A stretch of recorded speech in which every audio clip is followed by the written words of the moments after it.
The following is a lecture on Uddhav Sandesh, Brahma Geet, from the Srimad Bhagavatam, Canto 10, Chapter 46, verses 44 to 49, and Chapter 47, verses 1 to 4, on the topic of Uddhav meets the gopis.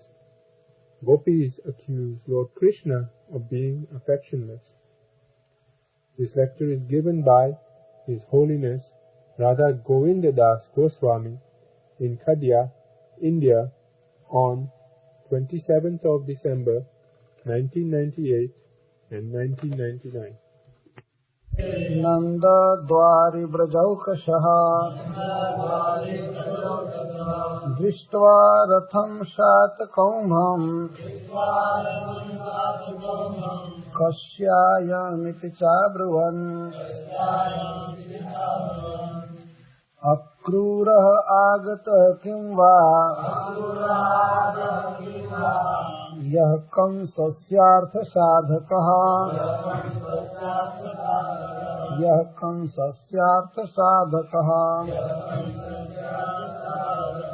येन नीतो मधुपुरीं कृष्णः कमललोचनः।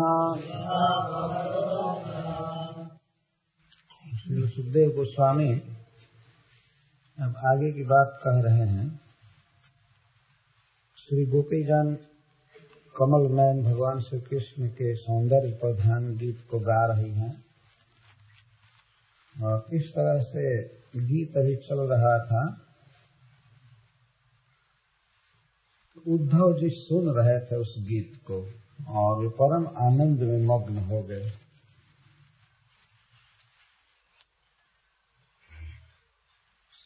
ब्रजवासी तो रोज सुनते थे उस गीत को, उन्हें कृष्ण के साहचर्य संग की स्फुरना हो रही थी और उद्धव जी भी मोदाभिमग्न अभवत मोद समुद्र में मग्न हुए। बहुत सुंदर लग रहा था गीत और वे गांव से थोड़ा बाहर निकलकर सुन रहे थे उसको। अब सूर्योदय हो गया। जब भगवान सूर्य उग गए, सब जगह प्रकाश छा गया, तो ब्रजवासियों ने नंद महाराज के द्वार पर एक सोने का रथ देखा खड़ा है, 7 कौम्भम रथ। इससे यह सिद्ध होता है कि उस रथ में जितने भी उपकरण लगे थे उसके निर्माण में, उन सब में स्वर्ण की प्रधानता थी, इसलिए सोने का रथ कहा गया। बहुत सुंदर रथ था। उसे देख करके ब्रजौकशः ब्रजवासी, आगे इसका रहस्य उद्घाटन हो रहा है कि वो स्त्रियां थी। स्त्रियों के लिए यहाँ ब्रजौकशः शब्द का प्रयोग किया गया। स्त्रियां आपस में बात करने लगी। ओकह का अर्थ होता है निवास और ब्रज का अर्थ है ब्रज, और ब्रजौकशः बहुवचन में है। ब्रज जिनका निवास है वे ब्रजवासिनी स्त्रियां बात करने लगी उस रथ को देखकर। सुखदेव गोस्वामी सूर्य के लिए भगवान विशेषण दे रहे हैं। क्या भाव है सुखदेव गोस्वामी के मन में सूर्य को भगवान कहने का? श्रीता सनातन गोस्वामी लिखते हैं, भगवती की तमो नाशनादि सत्यादि रूपेण श्री भगवत पूजाधिष्ठानत्वादिना वा। संपूर्ण विश्व के अंधकार का नाश कर दिया सूर्य ने, तो सूर्य के इस प्रभाव का वर्णन करने के लिए भगवान शब्द का प्रयोग कर रहे हैं। अथवा भगवान की पूजा सूर्य के भीतर होती है, सूर्य मंडल के भीतर, तो वे भगवत पूजा के अधिष्ठान है, इसलिए उनके लिए भगवान शब्द का प्रयोग किया जा रहा है। तादृशी स्तुतिश्च तद उदयस्य सर्वेषां ब्रजवासिनां श्री कृष्ण वार्ता प्राप्ति सुख समय हेतुतया संतोषेण। अथवा सुखदेव गोस्वामी भगवान सूर्य की इस तरह की स्तुति कर रहे हैं, भगवान कह रहे हैं इसमें कारण ऐसा लगता है कि आज सूर्योदय के बाद सूर्य के प्रकाश में ब्रजवासियों को श्री कृष्ण के वार्ता की प्राप्ति होगी और उस वार्ता से समस्त ब्रजवासी सुखी होंगे। इस संतोष के कारण सूर्य को भगवान कह रहे हैं। इसके पहले भी सूर्य का वर्णन किए हैं कि विभावसौ अस्तम गते सती, सूर्य अस्त हो रहा है, उस समय भगवान नहीं कहे। लेकिन आज सूर्य का प्रकाश होने पर ही रथ का दर्शन हुआ, उद्धव से भेंट होगी, बात होगी, ब्रजवासी सुखी होंगे, इसलिए सूर्य को भगवान कह रहे हैं। परम प्रेम से सुखदेव गोस्वामी के हृदय का भाव, उनको संतोष हो रहा है कि आज का बहुत मंगलमय दिन प्रारंभ हो रहा है ब्रजवासियों के लिए। अतः कह रहे भगवती सूर्य उदित होने पर नंद द्वारी सात कौभम रथम दृष्ट्वा ब्रजौकसः अब्रुवन् कस्य अयं च, यह रथ किसका है। ब्रजवासी स्त्रियां जब देखी, गोपीजन देख रहे हैं, तो तुरंत स्मरण आ गया उस पहले रथ का। यदि उस रथ से यह भिन्न था, वह रथ इतना अच्छा नहीं था, इसलिए सुखदेव गोस्वामी सात कौभम कह रहे हैं। वो तो साधारण रथ था, लेकिन तो सोने का बना हुआ रथ है, द्वारकाधीश का, मथुरा नरेश का। उसके बारे में बातचीत करने लगे, लेकिन यह शंका हो गई कि यह किसी बहुत बड़े व्यक्ति का रथ है, सोना का रथ खड़ा हो जाए तो साधारण व्यक्ति को कैसे हो सकता है। तो रथ लेकर अब तक तो एक ही व्यक्ति ब्रज में आया था, वो है अक्रूर। तो पहले की देखी हुई घटना मन पर छाई हुई है, तो गोपियों के मुख से सहसा निकला, अक्रूर तो नहीं आ गया। किसी गोपी ने कहा, वो क्यों आएगा, अब तो उसका स्वामी मर गया, कंस मर गया, कंस का काम करने वाला है, कंस के भेजने से आया था, कृष्ण को ले गए, अब क्यों आएगा। कोई गोपी कहते हैं अब आया है हमारा मांस लेकर कंस को पिंडदान करने के लिए। और वही बात की जो हमारा प्राण तो ले ही गया, शरीर भर चल रहा है, ये भी ले जाएगा, पिंडदान करेगा, इसी के लिए आया होगा। और इसलिए आशंका कर रहे हैं कि दिन में वह नहीं आया। इसका कारण यह है कि जानता था कि दिन में जाऊंगा तो सब लोग बाहर सिवान से ही रथ लौटाएंगे, चाहे गाली देंगे, मारेंगे, पीटेंगे, इसीलिए अंधकार में प्रवेश किया। अभी रथ दिखाई पड़ रहा। अक्रूर जी काहे को आने जाए, वो आए हैं उद्धव जी और इनको सुख देने के लिए आए। हरिसूर्य जी इस पर एक उक्ति कहते हैं, निष्फलाति करोत्यार्ति प्राग दृष्टाश्लील कर्मजा। कोई व्यक्ति पहले कोई बहुत दुष्ट कर्म किया हो, किसी को दुख दिया हो, तो उस व्यक्ति का स्मरण हो जाए किसी दूसरे को भी देख करके, उसी व्यक्ति के प्रति दोष दृष्टि होती है तो निष्फला होती है। अक्रूर जी यहाँ नहीं आए हैं, लेकिन पहले वे बहुत दुख दे करके गए हैं। अतः भीति तद्युक्त में वासाम शासित तदरथ दर्शनात्, उस रथ को देख करके पुनः भय हो गया कि अब पता नहीं अक्रूर क्या करेगा, इस बार क्या करने के लिए आया है। एक बार तो प्राण ले गया, अब क्या उत्पात करेगा। हरिसूर्य जी कहते हैं निष्फल भीति हो रही है गोपियों के मन में। ये कोई तथ्य नहीं है, लेकिन जैसे हम लोगों के यहाँ कहते हैं दूध का जला मट्ठा फूंक फूंक कर पीता है, तो रथ देखते ही भय छा गए, लगता है कि वही आया है, पता नहीं क्यों आया। तो आपस में बात कर रही है।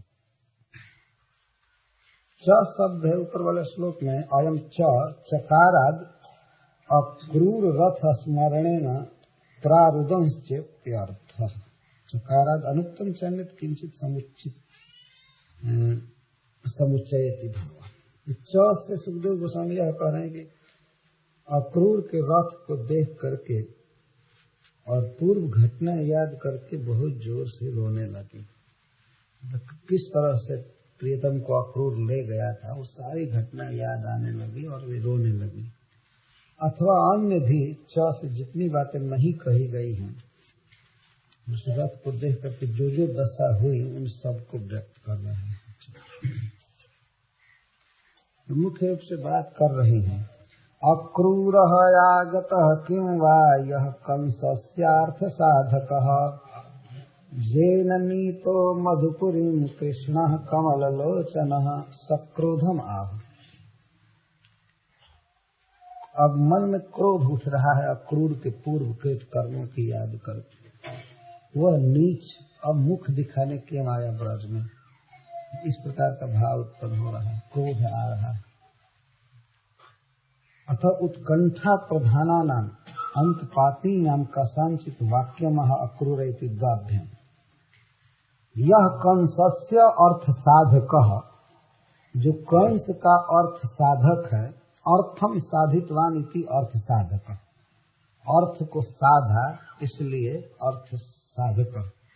यह व्यंग है, तो है नौकर कंस का, कंस की भी जान मरवाया तो किसी का नहीं होगा।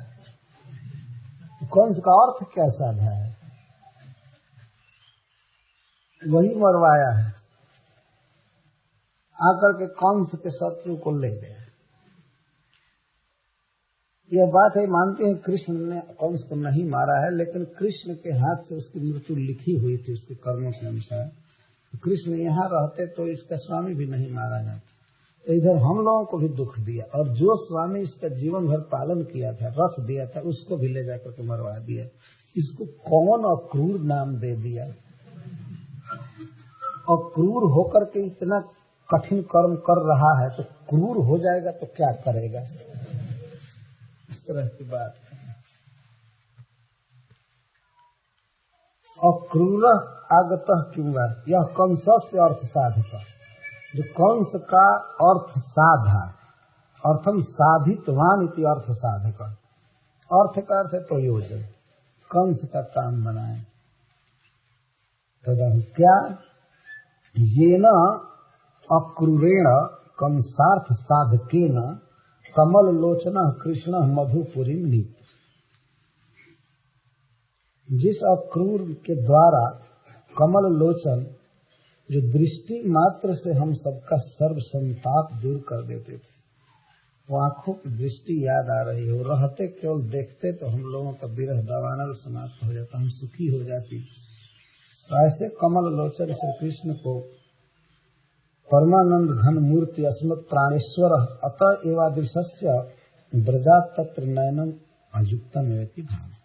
कृष्ण को ले गया जो परमानंद घन मूर्ति है, हमारे प्राणेश्वर, जिनको ब्रज से बाहर नहीं जाना चाहिए और वो नहीं जाना चाहते थे, लेकिन वही दुष्ट आया तो लेकर के चला गया।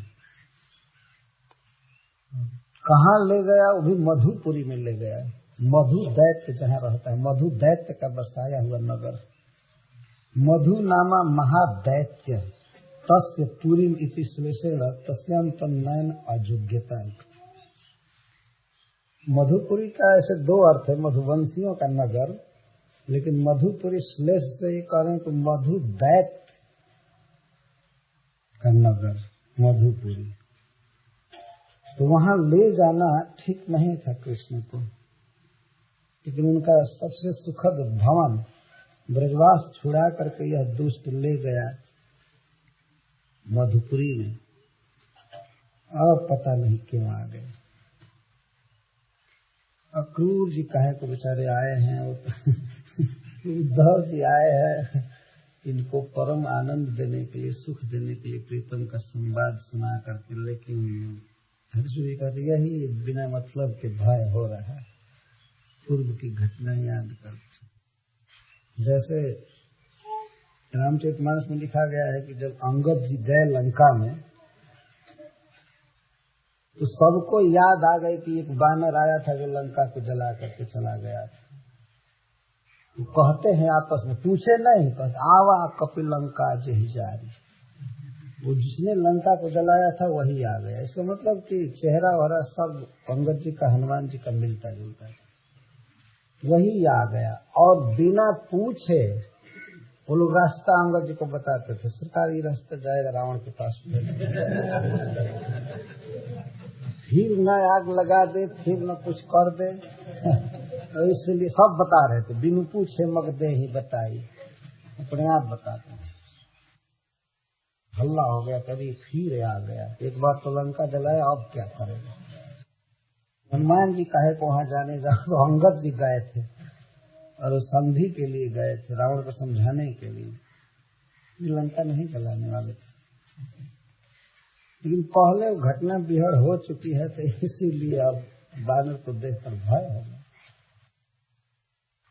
इसी तरह रथ देख करके भय हो गया। अभी तो आदमी नहीं देखी, और क्रूर जी नहीं है, उद्धव जी हैं, आहनिक कृत्य करने के लिए गए हैं, भय हो गए। प्रत्येक शब्द का अपना अपना खास भावार्थ है। मधुपुरी शब्द का, कमल लोचन का, कृष्ण का, अर्थ साधक का। बहुत अधिक समय रहने पर इन शब्दों का आस्वादन करते हुए चलना पड़ता है, चलना चाहिए। भगवान चैतन्य महाप्रभु ने कहा है, भागवत के अर्थ का आस्वादन करना चाहिए। यद्यपि स्वभर्तु कंसस्य एवं अर्थ साधनाय श्री कृष्ण नीतवान, यद्यपि कंस का अर्थ साधने के लिए कृष्ण को ले गया। अक्रूर कंस का अर्थ साधने के लिए ले गया, मतलब ब्रज में संवाद फैल चुका था कि कंस अक्रूर को भेजा था कृष्ण बलराम को ला करके उनकी जान मारने के लिए, और यह दुष्ट जानता था और बैठा करके ले गया। इतना यह क्रूर है, इसके समान तीनों लोक में क्रूर कोई व्यक्ति नहीं। ले गया कंस का अर्थ साधने के लिए, लेकिन तथापि दैवात, और दैव का ऐसा विधान, ईश्वर की ऐसी कृपा की हमारे प्रियतम के हाथों से मारा। तस्मिन् घातिते स्वार्थ साधनाय तत्र श्री कृष्ण रक्षित्वा जब पुनरागत। तो इस तरह से इसके द्वारा तो कंस का अर्थ तो श्रद्धा में, कंस को मरवा दिया। ले गया एक कृष्ण को मारने के लिए, लेकिन कंस को मरवा दिया। यदि कंस को मरवा दिया तो रथ पर श्री कृष्ण को बैठा कर उसे लाना चाहिए था, तो वहीं पर श्री कृष्ण को छिपा दिया, और अब पता नहीं किस अभिप्राय से आया है। यदि कोई यह पूछे कि हो सकता है कृष्ण को लेकर के आया हो, लोग भीतर घर में अभी सोए होंगे, रात को पहुंचे होंगे, ऐसे क्यों कह रही हो कि कृष्ण को नहीं लाया। लेकिन इनको विश्वास है कृष्ण आए होते तो सबसे पहले हमारे पास आए होते। स्वभाव को मिला करके कह रहे हैं वो, और वो नहीं आए। श्री कृष्णम रक्षित्वा जब पुनरागत तत् न्यूनम अभिप्रायण, उसका अभिप्राय क्या है आने का। कंसम घातयित्वा पुनः किमर्थम आगत इति आशंक्य कार्यम संभावयन्ति, आशंका करके स्वयं ही अनुमान कर रहे हैं। प्रेतस्य भर्तु निष्कृति, अपने मरे हुए स्वामी के कंस के निष्कृति के लिए, उसका ऋण चुकाने के लिए, या अर्धदैहिकम, उसकी ऊर्ध्व गति करने के लिए, अस्माभि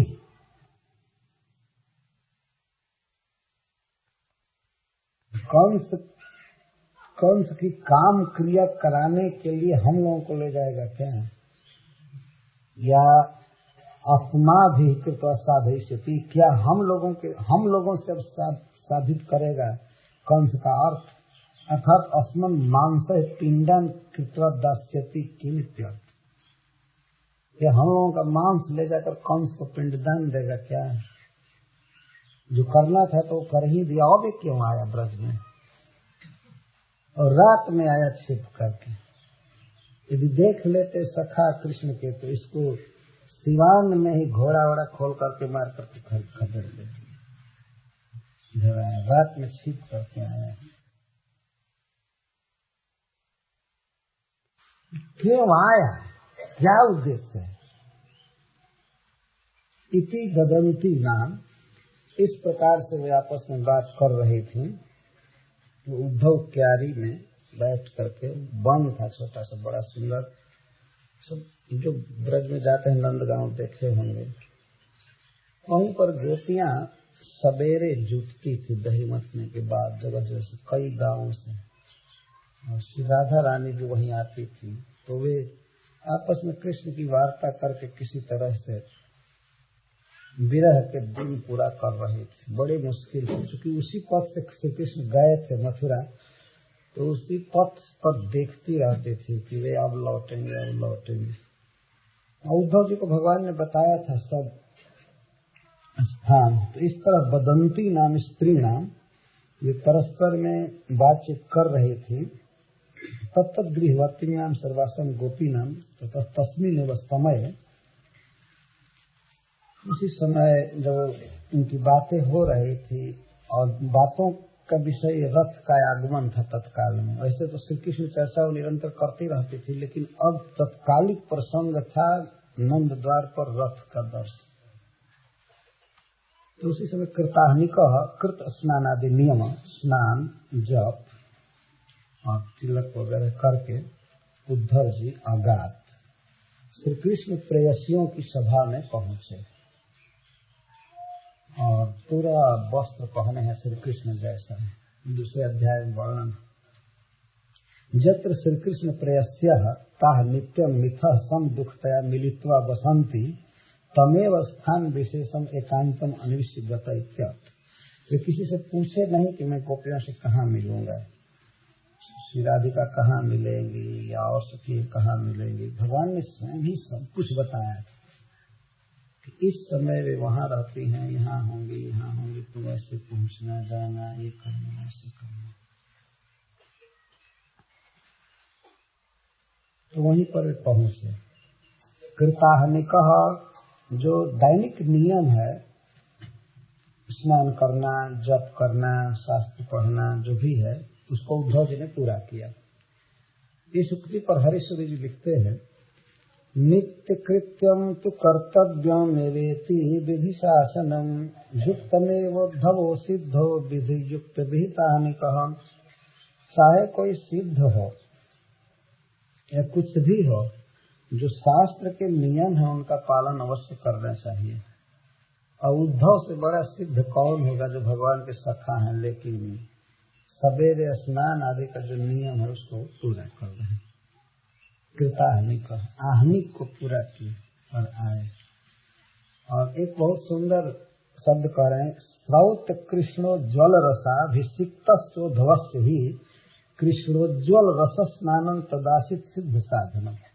जमुना में स्नान किए और जमुना में स्नान करने के बाद फिर गोपियों से मिले। इस पर हरीश्वरी जी कहते हैं, स्रौत कृष्णोज्वल रसाभिषिक्तस्य, स्रौत का अर्थ है स्रोत, धारावाही, धारा बह रहा था, उस धारा कृष्णोज्वल रसाभिषिक्त, कृष्णा के उज्ज्वल रस से अभिषिक्त हो गए पहले। स्रौत कृष्ण, और स्रौत का एक और अर्थ होगा श्रुति प्रतिपादित कृष्ण का उज्ज्वल रस, कृष्णोज्वल रस, और धारा के रूप में बहने वाले कृष्णा के उज्ज्वल शुद्ध निर्मल जल में अभिषिक्त हुए। तो कृष्णा के उज्ज्वल रस में अभिषिक्त हुए, तो कृष्ण के उज्ज्वल रस में फिर स्नान करने आ रहे हैं, तो बिल्कुल ठीक। उज्ज्वल रस मतलब श्रृंगार रस, माधुर्य रस, कृष्णा का उज्ज्वल रस और कृष्ण का उज्ज्वल रस, और दोनों स्रोत है। यह भी श्रुति प्रतिपादित है और वह भी बह रहा है, तो ठीक है। उन्होंने जो कुछ किया अच्छा किया। स्रौत कृष्णोज्वल रसाभिषिक्तोध्वस्य ही कृष्णोज्वल रस स्नानम तदासित सिद्ध स्नान। कृष्ण के उज्ज्वल रस में उनको अवगाहन करना है, श्री गोपीजनों से बातचीत करना है, तो शायद उद्धव जी यह सोच करके कृष्णा के उज्ज्वल रस में जल में स्नान किए कि पहले मैं ये योग्य बन जाऊं। श्रुति प्रतिपादित कृष्णोज्वल रस में स्नान कर लूं तब मैं कृष्णोज्वल रस को समझूंगा। उन्होंने ठीक किया, जमुना में स्नान करके गए।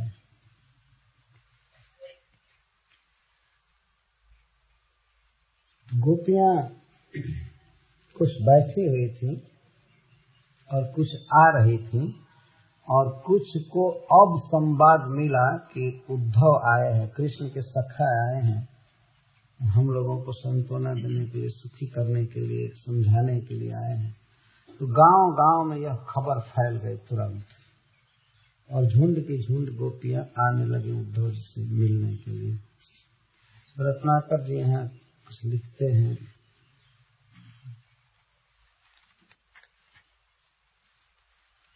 जब ही उद्धव के आगमन का समाचार गोपियों के कानों में पड़ता है, तभी वे अपना स्थान या कोई काम धाम छोड़ करके और दौड़ती हैं उद्धव से मिलने के लिए। बहुत बड़ा उल्लास छा गया, हर्ष छा गया, यह सोच करके कि प्रियतम ने हमें याद किया है, कृष्ण ने याद किया और अपने सखा को भेजे। बहुत भारी आशा उत्पन्न हो गई। तो धाई धाम धाम ते अवाई सुनी उद्धव की, धाई धाम धाम ते, धाई मतलब दौड़ी, धाम धाम ते अपने अपने घर से, अवाई सुनी उद्धव की, उद्धव की अवाई सुनकर, उद्धव आए हैं, श्री कृष्ण के सखा आए हैं, सुन करके अपने अपने घर से दौड़ी। बाम बाम लाख अभिलाषण इसको भय रही। बाम बाम मतलब स्त्रियां, झुंड की झुंड स्त्रियां आ रही हैं, गोपीजन, और लाख प्रकार की अभिलाषाओं से सनी हुई है, पगी हुई है कि मैं उद्धव से यह कहूंगी, मैं उद्धव से यह कहूंगी, यह पूछूंगी, ऐसे करूंगी, वैसे करूंगी, लाखों अभिलाषाएं हो रही हैं। कहे रत्नाकर, रत्नाकर कवि कहते हैं, पै बिकल बिलोक तिन है, सकल करे जो थामी आपन को खोए रही। लेकिन उद्धव जी को विकल देखकर, उद्धव जी का जब चेहरा उन लोगों ने देखा तो उद्धव जी विकल थे। रात में नंद बाबा की दशा देखकर उद्धव का मुखमंडल मुरझाया था कि वो जिस काम के लिए आए वो कर नहीं सके। तो नंद बाबा को सुखी नहीं कर पाए तो हम गोपी जनों से क्या बात करेंगे, कैसे कहेंगे, यह संभावना करके वे विकल थे। तो उद्धव जी को विकल देखा, विकल बिलोकी तीन है, सकल करेजो थामी आपन को खोए रही। जब उद्धव को विकल देखा तो वो भी करेजा को थाम करके हाथ से आह करने लगे कि अब हम क्या इनसे पूछे। मतलब ये आशा हो गई कि कोई अनुकूल समाचार नहीं है, कृष्ण के आने का समाचार नहीं है।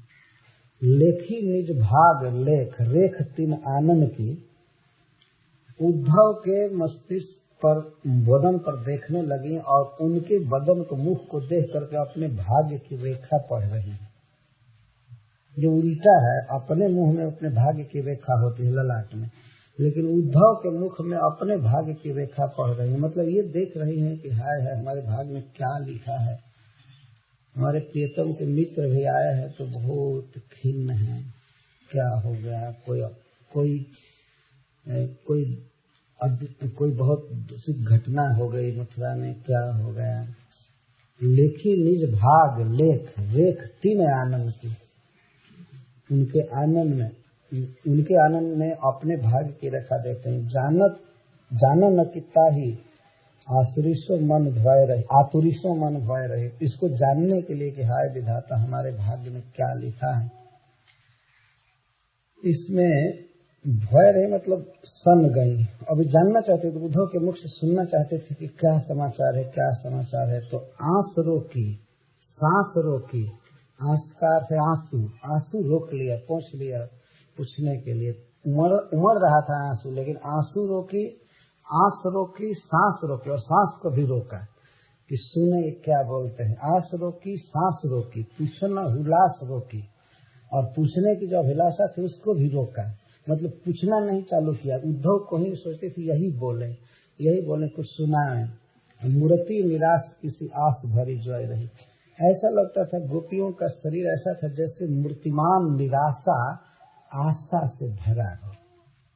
धाई धाम धाम ते आवाई सुनी उद्धव की, धाई धाम धाम ते आवाई सुनी उद्धव की, बाम बाम लाख भी लाखनी शोभ रही, कह रत न कर विकल बिलोकी तीन, सकल करे जो थानी अपना पैख रही, लेखी लेख भाग लेख रेख तीन आनन की, जानन की तही अतुल समान में रही, आसरो की सासरो की पूछन हुलासरो की, मूर्ति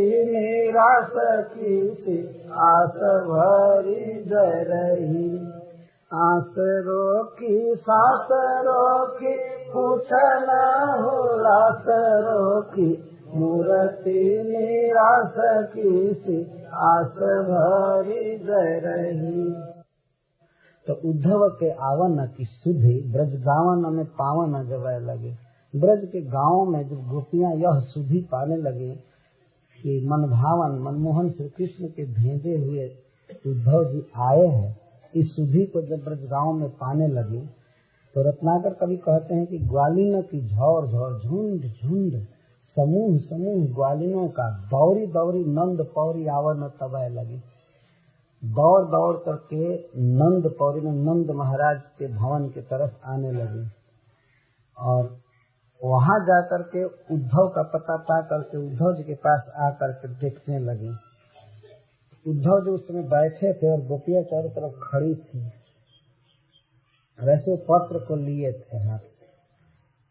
गोपियां चारों तरफ से उझकी उझकी पद कंजनी के पंजनी पर, अथवा उद्धव जी पत्र लेकर के खड़े हैं तो कोई पीछे से कोई कहीं से अपने पंजे पर उचक उचक कर पत्र देख रही है कि हमारे विषय में क्या लिखे हैं, वो पढ़ना चाहती है क्या लिखे हैं क्या लिखे। उझकी उझकी, उझकना समझते हैं, जो आधे पैर पर अगले पैर पर खड़े होते हैं देखते हैं किसको उझकी कहते, देखना। उझकी उझकी पद कंजनी के पंजनी पर, पद कमल के पंजे पर उझक उझक कर देखी देखी पाती छाती छोहनी छोए लगी। पत्र को देख देख करके और केवल बिना पढ़े ही पत्र को लेकर के छाती से छुआने लगी। पत्र श्री कृष्ण जैसा प्रिय है तो उसको छाती से छोहनी माने छोह से प्रेम से छुआने लगी और कहने लगी, हमको लिखो है कहा, हमको लिखो है कहा, हमको लिखो है कहा, कहा न सबय लगी। सभी यही कहने लगे, हमको क्या लिखे हैं, हमको क्या लिखे हैं, हमको क्या लिखे हैं, पढ़िए बताइए बताइए। भेजे माना भावना के उद्धव के आवाना की, सुधि ब्रज गावन में पावन जब लगी। कह रत्ना कर गोवालिना की झोर झोर, दौर दौरी नंद पौरी आवन तब लगी। उझकी उझकी पद कंजनी के पंजनी पर, देखी देखी पाती छाती छोहनी तब लगी। हमको लिखो है कहा, हमको लिखो है कहा, हमको लिखो है कहा, कहना सब लगी। फिर से गाइए इसको। भेजे मन भावन के उद्धवा के आवन की, सुधि ब्रज गावन में पानी तब लगी। कह रत्ना कर गोवालिना की झोर झोरी, दौरी दौरी नंद पौरी आवन तब लगी। उधकी उधकी पद पंजनी के पंजनी पे फेंकी पेखी पाती छाती सोहनी सब लगी। हमको लिखो है कहाँ, हमको लिखो है कहाँ, हमको लिखो है कहाँ, कहना सब लगी। तो सभी यही कह रहे हैं, हमको क्या लिखे हैं, हमको क्या लिखे हैं, हमको क्या लिखे हैं। उससे मिलने के पहले दूर से उद्धव जी को जब वो देखती हैं तो उसका वर्णन सुखदेव गोस्वामी चालू करते हैं। संवीक्ष्य कृष्णानुचरं व्रजस्त्रियः प्रलम्ब बाहुं नवकञ्जलोचनं पीताम्बरं पुष्करमालिनं लसन् मुखारविन्दं मणिमृष्टकुण्डलं। दो श्लोक अन्वय एक में है। कृष्णानुचरम, कृष्णस्य अनुचरम भृत्य, कृष्णम अनुचरति भक्ति विशेषेण सह कृष्णानुचरम। अथवा कृष्णानुचरम, कृष्ण जैसा जो लगे, कृष्ण की वेशभूषा पहन करके जो कृष्ण जैसा लग रहे हैं और कृष्ण जैसा जैसी जिनकी चाल है उनको कृष्णानुचर। उद्धव जी चलते थे कृष्ण जैसा, कृष्ण जैसा वस्त्र पहनते थे। ऐसा उन्होंने एकादश स्कंद में कहा है कि हम तो आपका उच्छिष्ट वस्त्र, आपका उच्छिष्ट भोजन करके, आपका उच्छिष्ट वस्त्र पहन करके हम माया को पार कर जाएंगे। इस माया को पार करने की हमको चिंता नहीं है। चिंता यह है कि हम आपके विरह समुद्र को कैसे पार करेंगे। हमें भी अपने साथ अपने धाम ले चलिए, मैं ऐसे नहीं रहूंगा। तो भगवान ने उनको आश्वासन दिया, ज्ञान दिया और भागवत धर्म के प्रचार के लिए छोड़ाया। ये कृष्णानुचर है। बारंबार आप देख रहे हैं कि इनके लिए कृष्णानुचर शब्द का प्रयोग है। कृष्ण का अनुचर।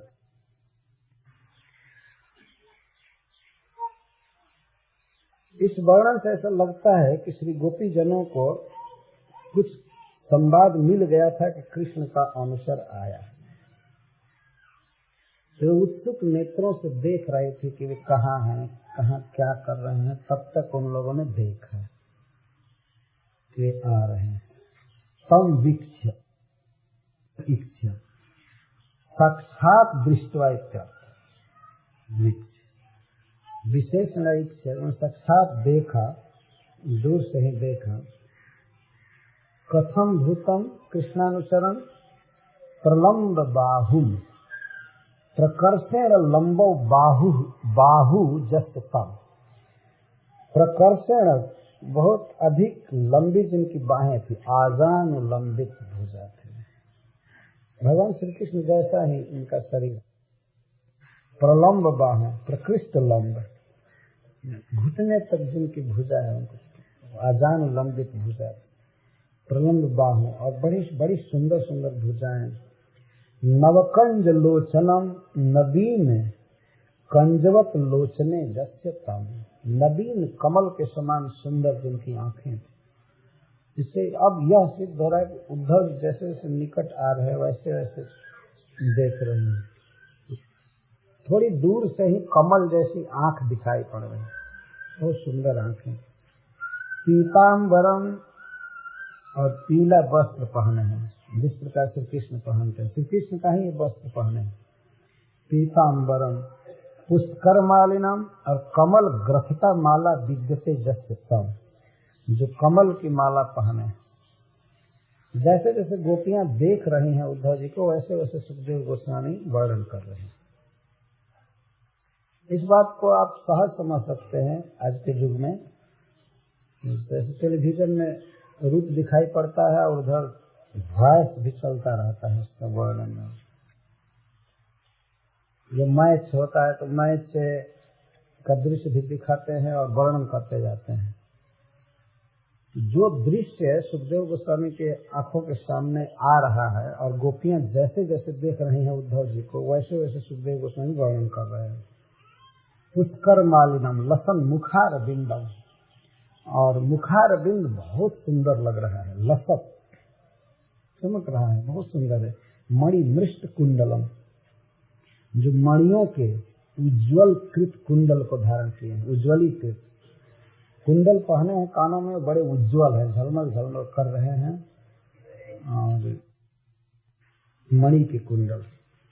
तो ऐसे कृष्णानुचरण तम वीक्ष्य ब्रजस्त्रिय, सदा श्री कृष्ण के रूप वेश आदि का ध्यान करने वाली या गान करने वाली ब्रज की नारियां, ब्रजस्त्रिय सुविस्मिता, बहुत विस्मित हुई, आनंद के कारण विस्मित हुई।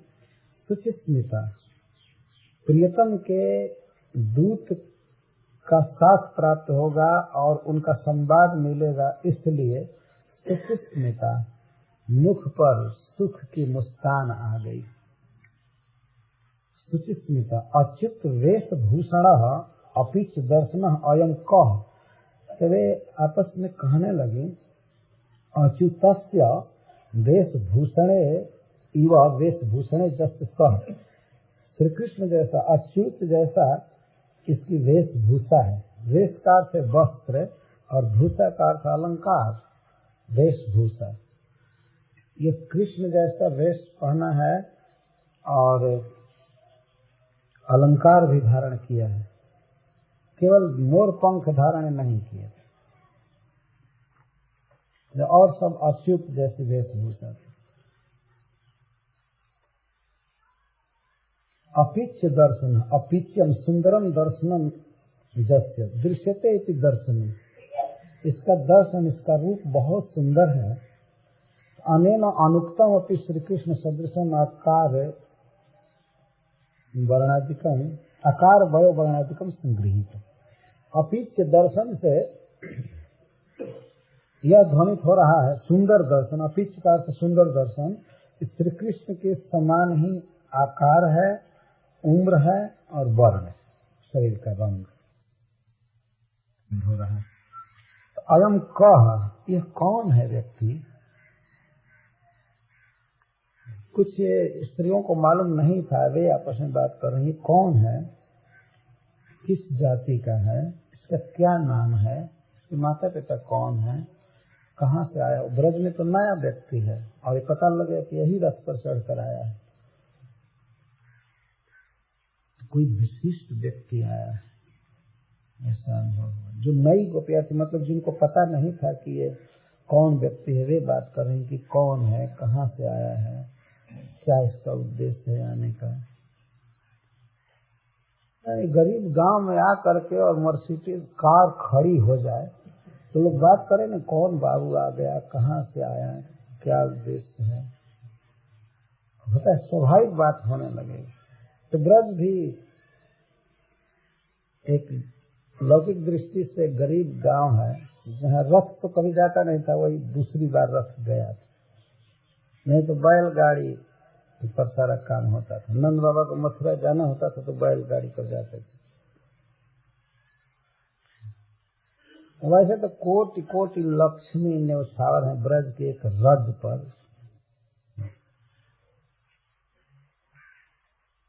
अयम कह, किसका आदमी, कस्य, एक यह प्रश्न मुख्य उठ रहा है कि कहाँ से आया है, किसका व्यक्ति है, यह किसका आदमी है, अथवा किसका पुत्र है। कस्य का अर्थ कुतः हुआ, कस्मात् देशादयम् आगतः, यह किस देश से आया है, यह पता नहीं है कि मथुरा से आया है और कृष्ण का आदमी, कृष्ण का सखा है। इति उक्तवा, यह कह करके सर्वा समुत्सुका, सभी कई स्थानों से मिलित हो करके और समुत्सुक थी ही, आकर के उद्धव जी को चारों तरफ से घेर लिया, मतलब उनको बड़ी उत्सुकता हुई। और घेरने का कारण था उत्तम श्लोक पदाम्बुजाश्रय, उनको ऐसा कुछ आभास हो गया कि यह श्री कृष्ण का व्यक्ति है, क्योंकि श्री कृष्ण जैसा वेशभूषा पहना है। तो कुछ मिलान है ना भाई, कृष्ण जैसा वेशभूषा है तो कृष्ण का व्यक्ति है। उसी तो परिबब्रु, परितः बब्रु, बब्रु का अर्थ है आवृतवत्य, घेर लिया, उनके पास सब चली आई। अकेले दुकेले कोई गोपी नहीं आ रही थी। स्त्रियों में लज्जा होती है, क्यों जाए, पता नहीं कहाँ का पुरुष क्या है, लेकिन सब जब झुंड की झुंड जुटी तो उनको एक साहस हुआ कि चलें पूछे कहाँ से आया है, क्या है। सर्वा, तो इसीलिए सुखदेव गोस्वामी सर्वा शब्द का प्रयोग कर रहे हैं। समुत्सुका, संभ्रांता, समुत्कंठिता इत्यर्थ, बहुत उत्कंठित थी कृष्ण का संवाद पाने के लिए। कृष्ण वृतांत प्राप्ति संभावना उत्सुका, संशय व्याकुल मनसा, तन निरसनार्थम उत्सुका, अथवा मन में एक संदेह था कि कौन व्यक्ति है, क्या है, तो इसका समाधान करने के लिए, अथवा श्री कृष्ण वार्ता की प्राप्ति की संभावना से परम उत्कंठिता होकर गई। और उत्तम श्लोक पदाम्बुजाश्रयम, जो श्री कृष्ण के चरण कमलों के आश्रय है, जिनके गोद में, जिनके बाहों में अपना चरण रखकर श्री कृष्ण सोते हैं, तो ऐसे उद्धव जी को आवेशित वाक्य आकर के घेरा चारों तरफ। उत्तम श्लोक श्री कृष्ण तत्पदाम्बुजम एवं आश्रय जस्य तम जद्वा, उत्तम श्लोक पदाम्बुजयो संवाहनाद्यर्थम उपधावन वद आश्रयम, आश्रय उत्तम।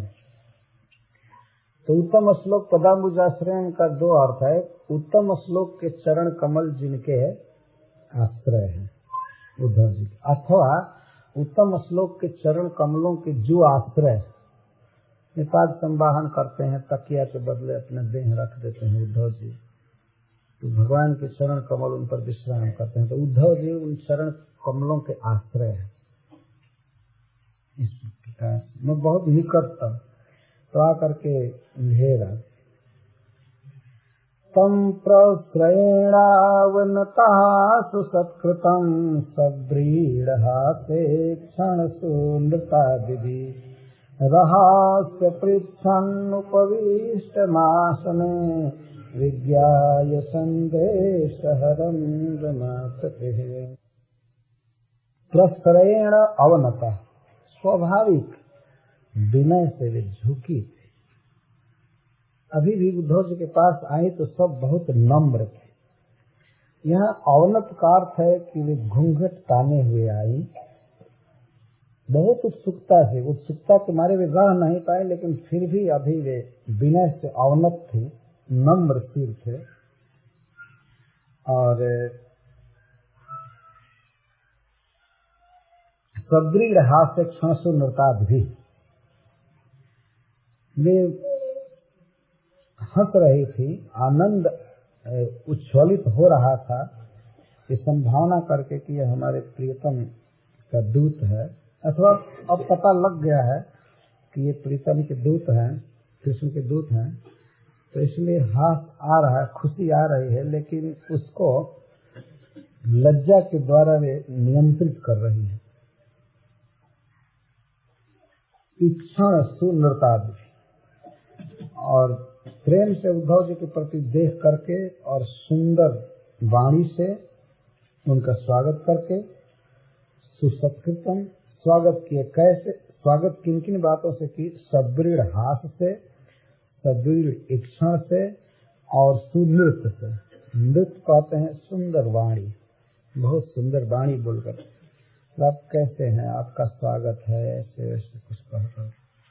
रहसी एकांत में अपृच्छन उपविष्टम आसन, जब उद्धव जी आसन पर बैठे थे रहस्य एकांत में, तो वहीं पर उनको रमापति का संदेश हरम विज्ञाय, श्री कृष्ण का संदेश वाहक जान करके तब इस प्रकार पूछने लगे। यह रहस्य का अर्थ है कि नंद महाराज आदि न जाने, मतलब लोक से अलग, रहस्य का अर्थ है। रहस्य की बात करनी है, इसलिए रहस्य में बैठना, रहस्य में रहना जरूरी। एकांत में जहाँ केवल गोपियां हैं वहाँ उद्धव जी बैठे थे, उनके चारों तरफ गोपीजन हैं। तो सुखदेव गोस्वामी कहते हैं कि रमापति का संदेश हरम विज्ञा, संदेश वाहक जानकर उनका स्वागत की और सलज्ज मुस्कान के साथ सुंदर वचन से उनका स्वागत करके और इस तरह पूछने लगी विनय से अवनत होकर। आसन पर उपविष्ट है, विष्ट कार से बैठा हुआ, उपकार से सम्यक, वस्त्राद भी निर्मित आसने उपविष्ट। श्री गोपियों ने अपने अपने वस्त्रों को सजा करके उनके लिए आसन बनाया। ऐसे कैसे प्रियतम के दूत को बैठाएं भूमि पर, तो अपने पास जो कुछ भी था या पत्ता तोड़ करके वन से या कुछ वस्त्र से वे आसन बनाए, उस आसन पर उपविष्ट अव्याकुलतया स्वसन्निधौ निश्चरणम, बैठे शांत चित्त से। यूँ सुनाना है एक एक बात भगवान कृष्ण के मुख से जो सुने हैं और भी सुनाएंगे, इनको सुख देंगे। तो रमापति का संदेश वाहक क्यों कह रहे हैं सुखदेव गोस्वामी? रमा शब्द तो लक्ष्मी जी के लिए है। यहाँ पर सनातन गोस्वामी पाद जी कहते हैं सुखदेव गोस्वामी भी भगवान कृष्ण पर कुपित है, क्योंकि उनका जो भाव है गोपियों के पक्ष से। रमापति शब्द दे रहे, रमापते इति गोपी पक्ष पातिनः सुकस्य असूया दोतना। इनको भी श्री कृष्ण में दोष बुद्धि हो रही है। रमापति जी के दूत आए, न कि गोपीपति। ये भाव है। यह शब्द सुखदेव गोस्वामी का। संप्रति मथुरायाम स्पष्टम एवं परमेश्वरम तम सुखी तुम रमा एवं आगमिष्यति किमेता। मथुरा में परमेश्वर जी विराज रहे हैं तो उनको सुखी करने के लिए रमा जी जाएगी, गोपियों से उनको क्या मतलब? ये पत्र भेजने का दंभ बेकार कर रहे हैं सुखदेव गोस्वामी। क्या पत्र भेजने में? अरे उनको आना चाहिए कि पत्र दिखा रहे हैं। अरे हैं लक्ष्मीपति ना, लक्ष्मी से प्रेम करेंगे, रमा से प्रेम करेंगे, अब गोपियों से उनको क्या मतलब? गोपियों के पक्ष से गोपी भाव में सुखदेव गोस्वामी की उक्ति है रमापति। ये तो इस अवसर पर रमापति का दूत क्यों आएगा, गोपीपति का आएगा ना।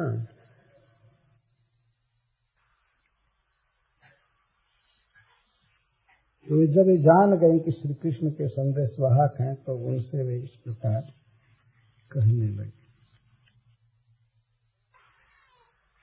कहती है जानीमस्त्वां जदुपतेः पार्षदं समुपागतं भर्त्रेह प्रेषितः पित्रो भवान् प्रियचिकीर्षया तथा निश्चय अपि दुःखेन स्वसंबंधम अपलंक्य आहु।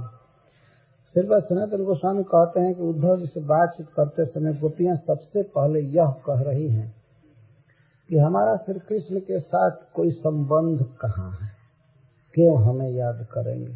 कोई संबंध रहता तब याद कर सकते, कोई संबंध ही नहीं है। जो उनके संबंधी हैं उनके लिए आपको दूत बना करके भेजे। हम जान गए, जानीम, सबसे पहले यही शब्द निकल रहा है, जानीम। हम जानती हैं। क्या क्या जानती हैं? हम जानती हैं कि आप जदुपति के पार्षद, गोपीपति के पार्षद नहीं हैं। जानती हैं आप किसके पार्षद हैं। अच्छा, और क्या जानती हैं? यह भी जानती हैं कि आप आए हैं यहाँ, और यह भी मालूम है कि उनके भेजने से आए हैं। किसके पास आए हैं ये भी हम जानते हैं। अपने माता पिता के पास आपको भेजे हैं, और ब्रज में उनके लिए स्मरणीय कुछ है ऐसा तो हम देखती नहीं। प्रगाढ़ प्रेम में अभी भी उलाहना चालू है। पहले आया था एक बार कवि ने, कृष्ण से जब भेंट होगी तो पहले उलाहना देंगे, पूछेगी क्यों ऐसे किए, क्यों नहीं आए। तम प्रिय संदेश हरम विज्ञाय स्वस्थ उपेक्षणीयत्वम अनुमाय प्रणय कोपाक्रांत स्वांतः तदा गमनम अन्यथा वर्णयन्ति। यद्यपि उद्धव जी 90% से भी ज्यादा इस प्रयोजन से आए हैं कि गोपी जनों को संवाद देना है, 10 में समझिए और सब ब्रजवासी है, परंतु फिर भी इतना दुख भोग चुकी हैं विरह में कि अभी प्रणय कोप से आक्रांत हृदय है इनका, और उद्धव के आगमन का अन्यथा वर्णन करते हैं कि इनका क्या उद्देश्य होगा, कहाँ आए हैं। ये कह रहे नहीं नहीं, हाँ हमारा स्मरण तो कभी कृष्ण करेंगे ही नहीं, क्योंकि हमारे साथ क्या नाता है उनका, कोई संबंध नहीं। बाद में कहते अरे भैया कोई कितना भी महात्मा हो जाए, कुछ भी हो जाए, अपने परिवार के लोगों का इतना बंधन होता है कि वो खींच करके चला ही आता है, तो दूसरे के साथ संबंध को कौन देखता है ही नहीं संबंध। यहाँ से चालू कर रहे हैं। समुपागतम त्वाम जदुपते पार्षदम जानीम। आप आए हैं समुपागतम, सम उप आगतम, बहुत अच्छी तरह से आए हैं, बहुत जीत जाट से बहुत पहन करके आए हैं, तो हम समझते हैं कि अब जदुपति के पार्षद, एक राजा के पार्षद है। अब गोचारक गोपाल जी के पार्षद आप नहीं हैं, जदुपति के पार्षद। यद्यपि भगवान के का संवाद सुन करके इनको सुख हुआ था कि वे राजा हो गए हैं, कंस का वध कर दिए हैं, यह एक दूसरी बात, आनंद का उच्छ्वास, यह स्थायी भाव है। लेकिन संसारी भाव जैसे मान करना, क्रोध करना, ईर्ष्या होना, वह प्रेम ही इस तरह से तरंगायित होता है। रथारोहणादिना, राज रथ पर चढ़ करके आए, हम समझ गए वो रथ जो खड़ा है राजा जी के द्वार पर, वो उसी पर आप चढ़ करके आए। पार्षद हम लोग आपको जदुपति का पार्षद जानती हैं, जदुपते न तो गोपीपते। जदुपति कह करके भगवान श्री कृष्ण पर व्यंग कर रहे हैं। एक दिन ऐसा था कि गोपाल थे, गोपीपति थे, अब तो भाई जदुपति हो गए, अब काहे को आएंगे, अब इधर आने का प्रश्न ही नहीं है। इतना राज्य मिल गया, वैभव मिल गया, सफलता मिल गई, तो अब गोचारण करने आएंगे। जन्म हुआ गोपों में और हो गए अब जादव। पित्रोह प्रिय चिकित्सया, अपने माता पिता के पास तुमको भेजे हैं उनका प्रिय करने के लिए, और वो अभी उनको सुख देने के लिए नहीं, केवल उनका प्रिय करने के लिए भेजे हैं। उनको बहुत संशय है कि कहीं वे मर गए तो कृष्ण पर लांछन लगेगा कि अपने माता पिता को मार दिया अपने वियोग में, इसीलिए उनका थोड़ा प्रिय करके और जीवित रहे इसके लिए भेजे हैं। नंद महाराज से भी उसका कोई प्रेम नहीं है, केवल प्रिय करने के लिए। प्रिय मतलब झूठा समाचार दे करके कि आ रहा हूँ, ये कर रहा हूँ, जिससे जीवित रहे, सुख देने के लिए नहीं भेजे। पित्रो प्रिय चिकित्सा, पित्रो नंद जसोदय प्रिय चिकित्सा, न तू अस्माकम प्रिय चिकित्सा। स्नेह से नहीं भेजा है, अपजस के डर से भेजा है ना। और उधर लड़का गया मथुरा में, इधर उसके विरह में माता पिता मर जाए तो जिंदगी भर कृष्ण को कलंक लगेगा कि नहीं। अरे ऐसा नालायक है, माता पिता को छोड़ दिया, तड़प करके मर गए।